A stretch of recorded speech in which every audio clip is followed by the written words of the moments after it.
Yo guys, welcome back to the channel. I hope we're all doing well. So today's video we are going to be talking about how you can improve your mental health within 2 weeks. So a lot of people might have clicked onto this video and be like, oh, let's see this bullshit and it's another scam or something. I'm not trying to sell you anything here.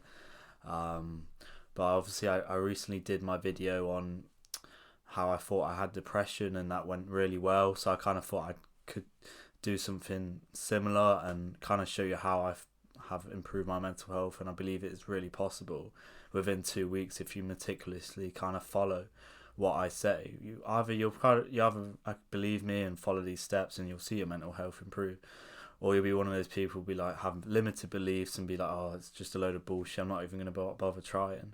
If you're not even going to bother trying, then yeah, this video is not for you. You may as well click off now, because like it's not going to help you whatsoever. So in a few weeks, I've currently been working on a mental health guide, which is going to holistically improve your mental health within 3 months. So that will probably come out in the next month or so. Just doing a lot of work on it right now. But I honestly believe there is kind of like a shortcut, and at least to somewhat boost your mental health significantly. It might not holistically kind of improve it forever, but I believe like it is really possible to see like such a rise from like being down here in your mental health. Like I've seen that in myself, and I've kind of seen it in other people that I've kind of told to do the same type of things. I think for like a lot of people out there, the main things that are causing their bad mental health is their habits, and particularly I think when it comes to like diet, sleep, exercise, sunlight. Yeah, I'd say like they're the main really like key factors. It's specifically your like microbiome, which is like your gut health, and exercise. I think like if you are doing those two like every single day, it's almost guaranteed that nearly like 99% of people will see an increase in their mental health.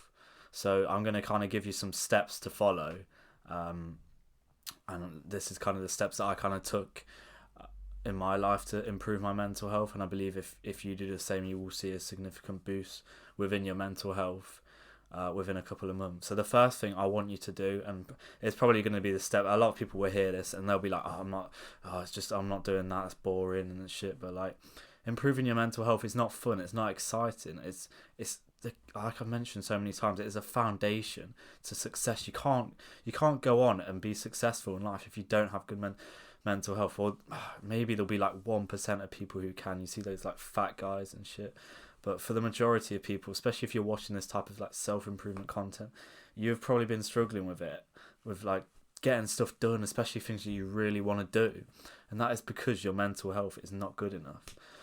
That was a bit of a side rant, but it's just quite frustrating that a lot of people wonder why they can't really do stuff that they want to do and just get tasks done, start that business, go to the gym every day, like have really good relationships with people. It's because their mental health is not good enough, and they're too arrogant to admit it, or they either just don't have the self-awareness and self-reflection to actually realize, oh yeah, maybe my mental health is not as good as it seems. So this is the first thing I want you to do, is self-reflection and self-awareness. I want you to spend some time in solitude. I think one thing a lot of young people just hate doing is just spending time alone. I've seen it in like so many young people. They just constantly just distract themselves with people, stimulations, just on their phone. Like it's constant. A lot of people really don't like being on their own, and I was probably like this when I was say like 16, 17. Then I started doing stuff on my own, and now I've reached a point where I'm probably like happier like on my own. I really don't like, I kind of like, I'd say I'm definitely a sociable guy. I like love talking and interacting to people, but when it comes to like being in like a big like crowded environment, especially with people that I personally find like quite annoying, I just don't want to be there. And if it's not like-minded people, I'd like honestly much prefer spending time in like solitude.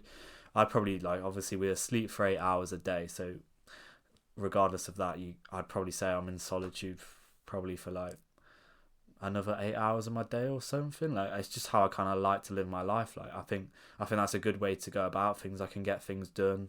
I have time to kind of reflect and have that self-awareness that I just wouldn't be able to have if I was just constantly with people and being distracted all the time.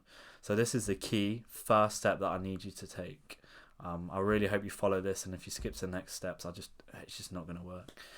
And then the next thing I want you to do, very simple. A lot of people might try and just skip to the second one. Is list your current habits, all of them, whether they be good or bad. I want you to just get a pen, piece of paper, and write down all your current habits that you do on a day-to-day basis, part of your lifestyle. And then I want you to go. Then step 3 is to divide them into good and bad habits. So in your day-to-day life, what good habits do you do? What bad habits do you do? I'm expecting quite a lot of people to have a list longer in the bad habits section and a lot shorter in the good habits section. This is kind of what I expect. It's how I was when I was kind of learning and improving my mental health. Maybe you're a bit advanced and maybe you've got quite a lot of good habits, which I obviously hope you do have.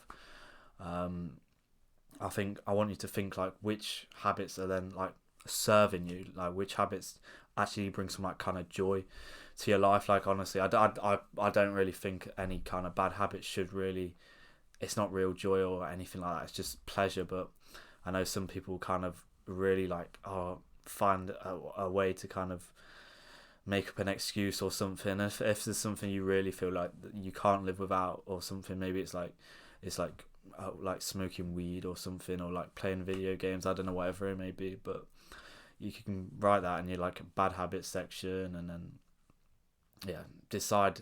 This is stage 4 onto now. Decide which habits you'd kind of want to keep, and which habits you kind of want to remove holistically, so for the rest of your life.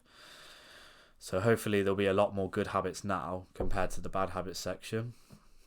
That's what I'm expecting. I'm hoping there'll be, you're thinking like meditation, exercise, a nice clean diet, regular sunlight, a good sleep pattern and schedule, and then maybe there's like one bad habit or something. Obviously at the end of the day, we kind of want you to get down to just zero bad habits. But I understand at the first, especially when you're only doing this for a week, is going to be difficult.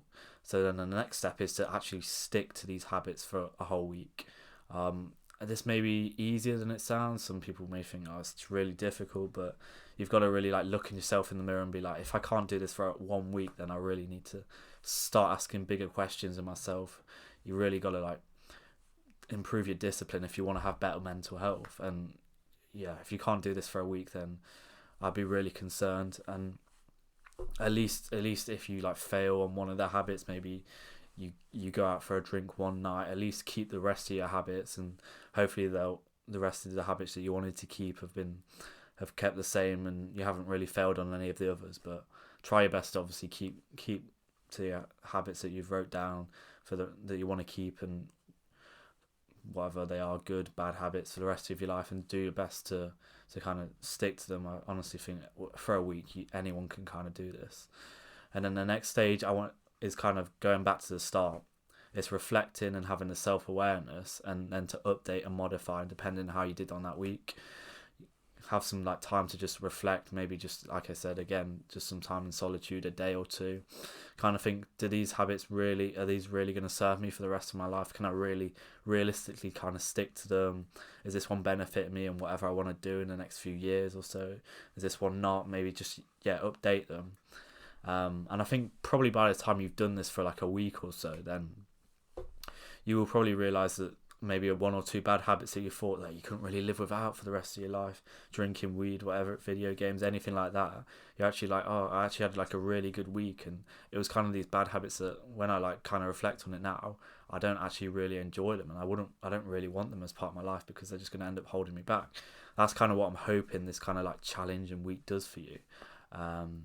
But maybe it didn't work out too well. Maybe there's a couple you kind of want to change. This is kind of like a short week-long dopamine detox, because obviously I've seen like a lot of videos on dopamine detoxes, and they're kind of like a week, a month, and they cut everything off. And I've tried that too, and it just didn't work for me. Like, it just wasn't realistic. I don't really see the point in a challenge if you're not really going to keep to it for like kind of the rest of your life type of thing. We always want to be thinking like holistically and be like, I can keep this the rest of my life. This is kind of what I want to do with this. So it's kind of like a short like dopamine detox.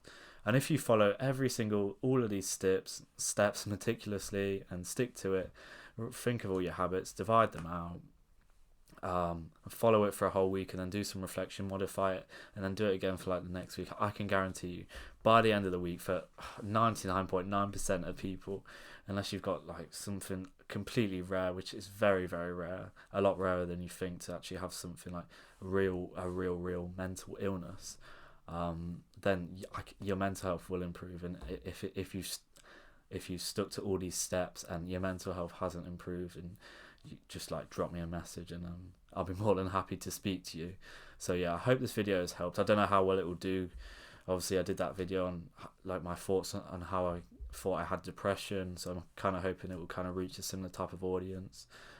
So I'd really appreciate if you could maybe share this. I think it would help a lot of people out there, because there's a lot of people with poor mental health that they just don't realise, and they just need to take some action.